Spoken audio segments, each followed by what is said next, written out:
So this is the first of 2 lessons rounding out this first unit of the course, looking at inverses. And let's get straight into it. So the inverse of a function has the effect of undoing the effects of some function. And a common notation, if you have a function f of x, the inverse is denoted with what looks like a power of -1, but it's not a power of -1. It's the symbol for inverse. As well, if we think about this visually, the graphs of f of x and the inverse of f of x are always reflections on the line y equals x. Ideally, all that sounds familiar. So first, algebraically, let's find the inverse of some functions. And so let's focus on function f of x here. There's many ways of approaching this. One common way is to write this as y, right, in terms of y equals instead of f of x equals. And then essentially, if we're finding the inverse, we're really just solving, our independent variable should become our dependent variable and vice versa. So right now, if I look at function f, x is the input and f is the output. I want to reverse everything. And one common way of doing that is to literally swap around your x and y variables. And so write this as x equals y over x plus 2. Y over y plus 2. There we go. And now solve for y. Now sometimes it's quite straightforward to solve for y. Sometimes it's not. But the idea is always the same. And so in this case, if I want to solve for y, what I would recommend, you could cross multiply. I'm going to recommend multiplying both sides by y plus 2. And so I have xy plus 2x on one side and just y on the other. I'm going to bring my y terms together and subtract 2x from both sides. So I have xy minus y equals negative 2x. I'm going to take out a factor of y from the left-hand side. So y times x minus 1 equals negative 2x. And then divide both sides by x minus 1. And I've solved for y. So y equals negative 2x over x minus 1. Which, by the way, is equivalent to positive 2 over 1 minus x. Essentially, if I multiply the numerator and the denominator by -1, I come up with an equivalent fraction, and these two are equivalent. The one on the right is probably actually a bit nicer looking in my opinion, but they're both the same. And so using the notation, therefore the inverse of f I can write as negative 2 over x minus 1, or I can write it as positive 2 over 1 minus x. They're all the same thing. I don't really care, as long as you know they're the same thing. Except I realize I just wrote something down wrong here. There should be I have a 2x here, and then I just have there should be an x here, and an x here, and an x here, and an x here. Easy to fix. All right, now it's correct. Let's look at this one here. I have an exponential function with a base of e. That's it. I want to find the inverse, so again, I will write this. I'll go right to x equals 2 times e to the 1/3 y. So I swapped my x and y variables around right away. Solve for y. I would divide both sides by 2. X over 2 equals e. And I'll also write this as y over 3. Now, how do I get at the y? I could log both sides. I could ln both sides. I'm going to write this in logarithmic form. So again, what I have here is an exponential form. In logarithmic form, it's log base e of x over 2 equals y over 3. That's it. Log base e of x over 2 is the same as the natural logarithm of x over 2.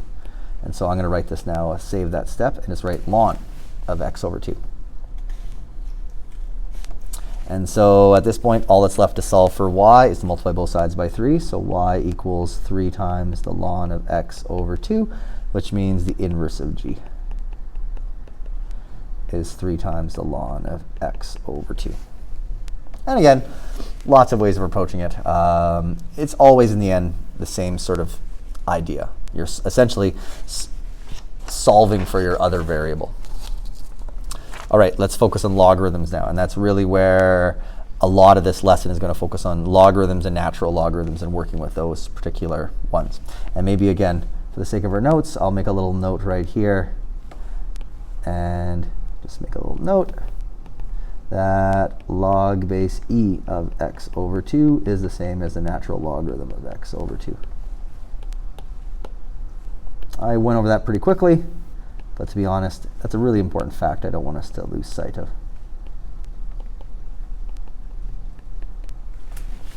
All right. So let's work with logarithms.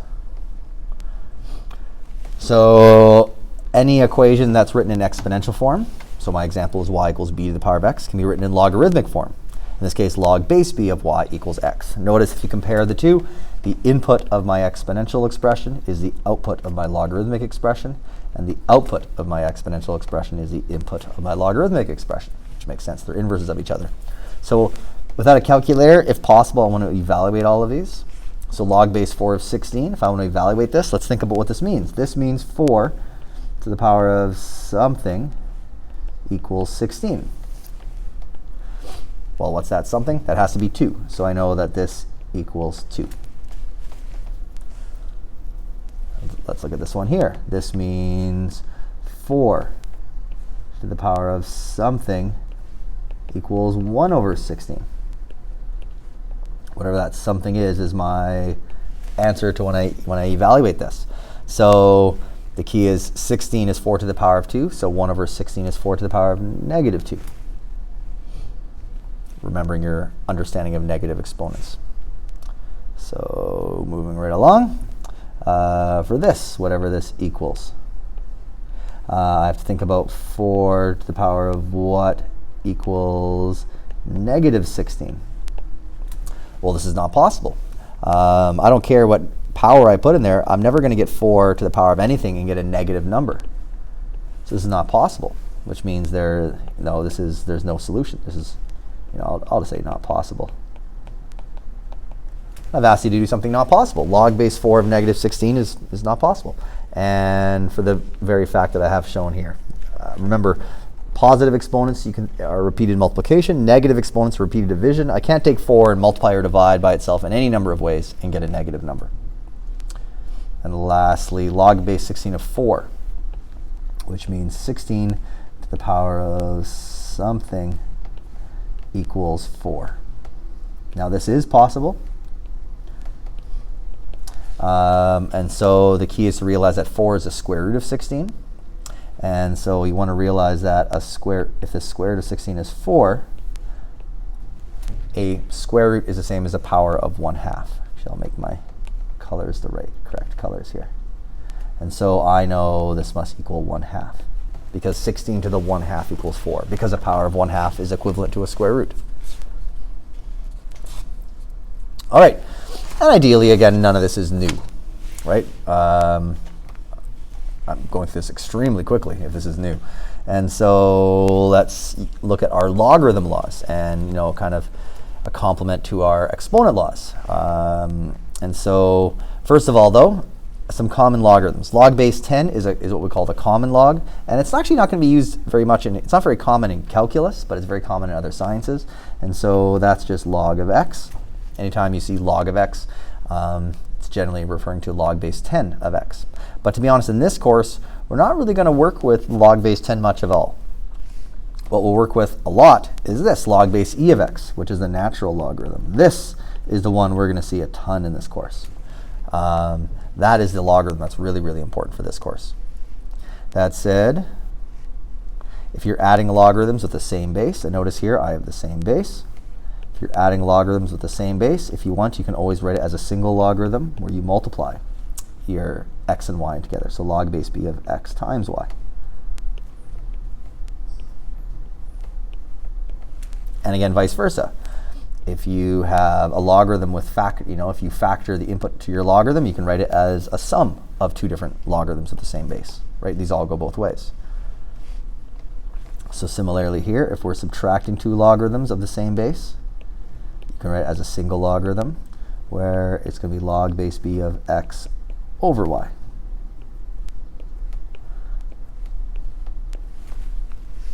And then we have our power law for logarithms. If you have a logarithm where you have the input raised to a particular power, if you want, you can write it that power as a coefficient. So y times log base b of x. And we tend to kind of imagine this power being written as a coefficient. And vice versa. You can write a coefficient as a power, right? They can go either way. And lastly, this here, if I'm dividing two logarithms with the same base, I can write it as a new logarithm by changing the base. And so whatever was, in this case the y, that I can write that as the base of my logarithm. And whatever was there is the input of my logarithm. And so in this case, log base y of x is the same as log base b of x divided by log base b of y. And we tend to use this fact a lot when working with a calculator. For example, if you have an older scientific calculator and you have to figure out log base 2 of 10, which means 2 to the power of what equals 10, well, that's not going to be a rational number because 10 is not a power of 2. But what we tend to do is we tend to write this as the log of 10 divided by the log of 2. And then you can do that on any scientific calculator. And notice we changed the base here. Right here, this was log base 2. Now it's log base 10. And again, I can make these two logs on the right-hand side of the equation. I can make them any base I want as long as they're the same. All right, so this last logarithm law is something we tend to use a lot, especially with older calculators that don't have a change of base button. In the end, though, you want to know all of these. Okay, so let's work with these logarithm laws a little bit. So I have two expressions here I want to simplify. Let's focus on this one here. The ln of 5 plus 5 times the ln of 2. I just want to simplify this. So I have two logarithms, both log base e. So one thing I can do is I can take this coefficient of 5 and I can write it as a power. So I can rewrite this as ln 5 plus the ln of 2 to the power of 5. Well, now I'm adding two logarithms with the same base. So I have ln of 5 plus the ln of 2 to the power of 5. So I can write this as one logarithm where it's going to be 5 times 2 to the power of 5.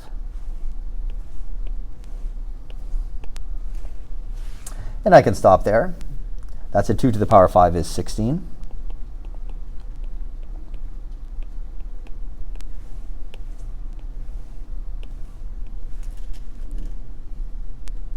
And 5 times 60 is 90. So if I want, the ln of 90 probably is the simplest of all of these. But honestly, this is getting to this step is the most important part to me. But yeah, 2 to the power of 5 is not that complex. 5 times 16 is not that complex. Except I just did it wrong. It's not that complex, but it should be 80, not 90. Hey, we all make mistakes. But again, yeah, ln of 80 is the same as what I gave you in the beginning. Okay, same idea right here. This time, I have a lot more variables to play. If I want to use my logarithm laws, I probably want to take this 2 and write it as a power. And I probably want to take this 3 and write it as a power.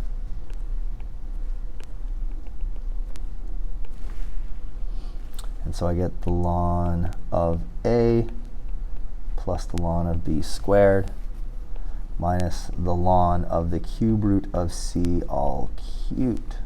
Well, the cube root of c all cubed is just the same as c.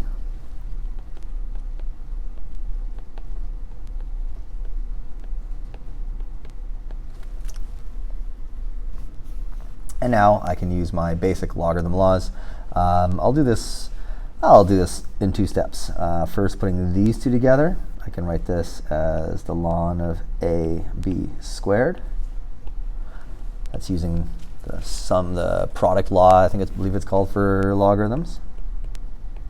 And then I'm subtracting 2 logarithms at the same base. I can write it as a quotient to ln of ab squared over c.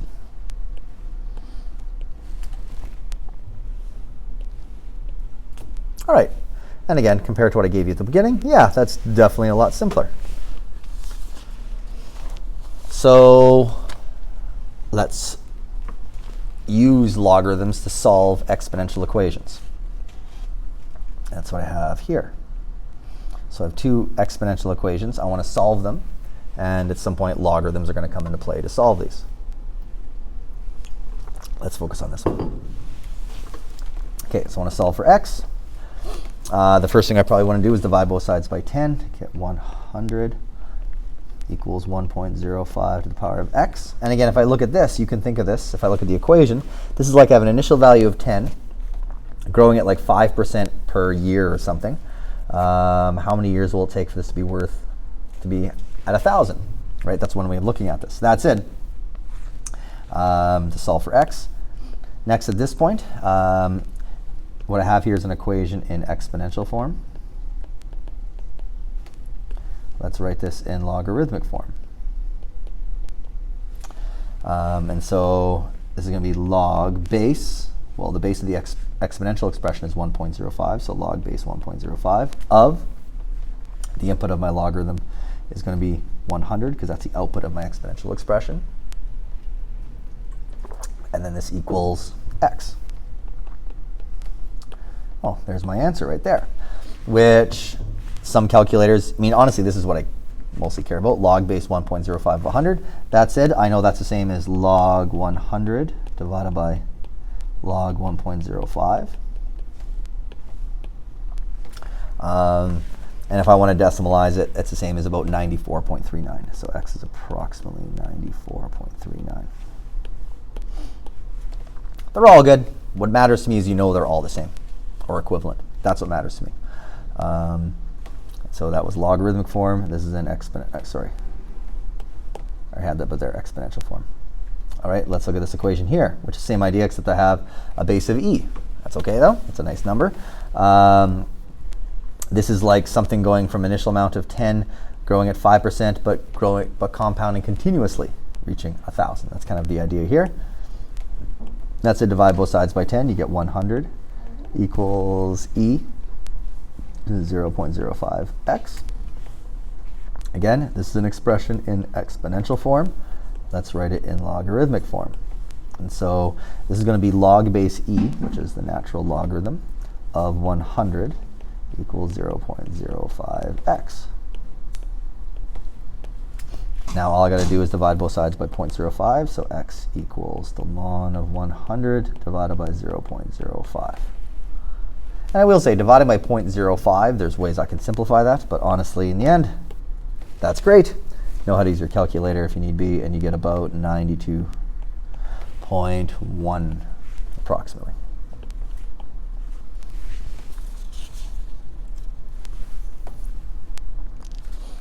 All right, the last question kind of comes back to something I was talking about before, which is continual growth versus non-continual growth.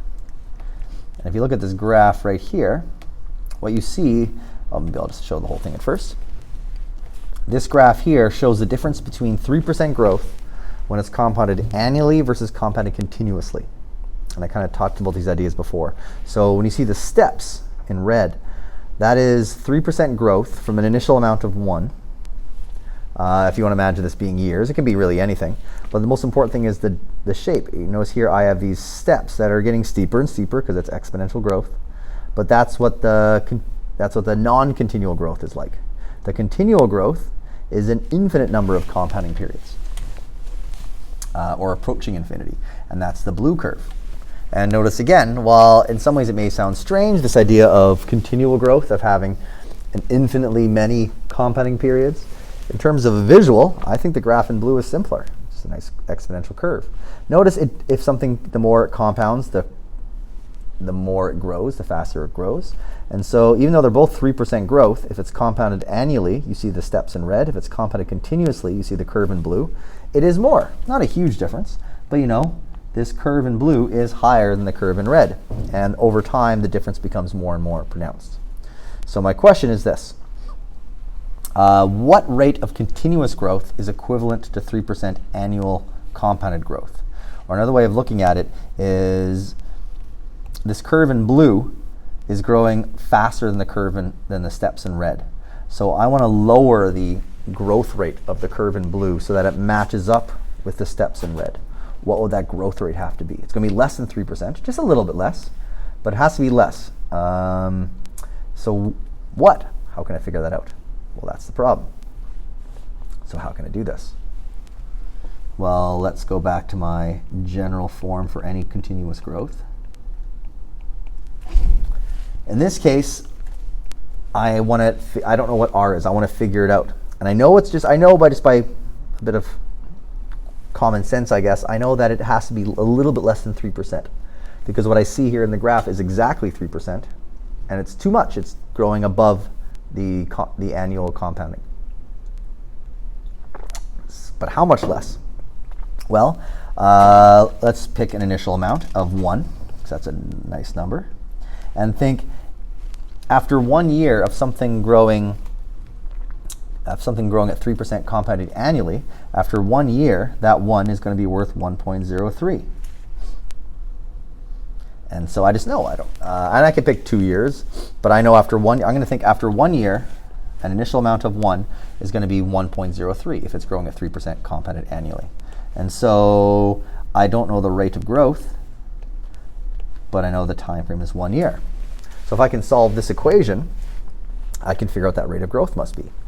If I want, I can make this harder. I could pick 2 years, but then I have to figure out what 1.03 times 1.03 is. And I get the same answer, so why bother making my life more difficult and just pick 1 year. So yeah, in the end, I'm really solving 1.03 equals e to the power of r.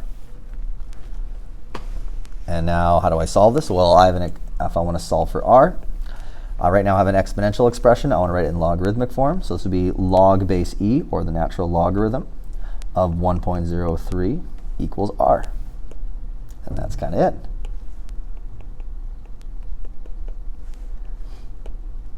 So the ln of 1.03, which is probably more beneficial if I decimalize it, is my rate of growth. That is equivalent to 3% growth compounded annually. And so I go to a calculator. The ln of 1.03 is about 0.02955. So that means it's approximately 2.955%, if I write it as a percent. And so 2.955% continuous growth is equivalent to 3% annual growth. And like I knew, it was going to be just a little bit less than 3%. But I think more important than that exact number is this visual, the difference between continuous growth, where literally the curve is continuous, it doesn't break, versus the non-continual growth, in which it's going in these steps. All right, that's it for me.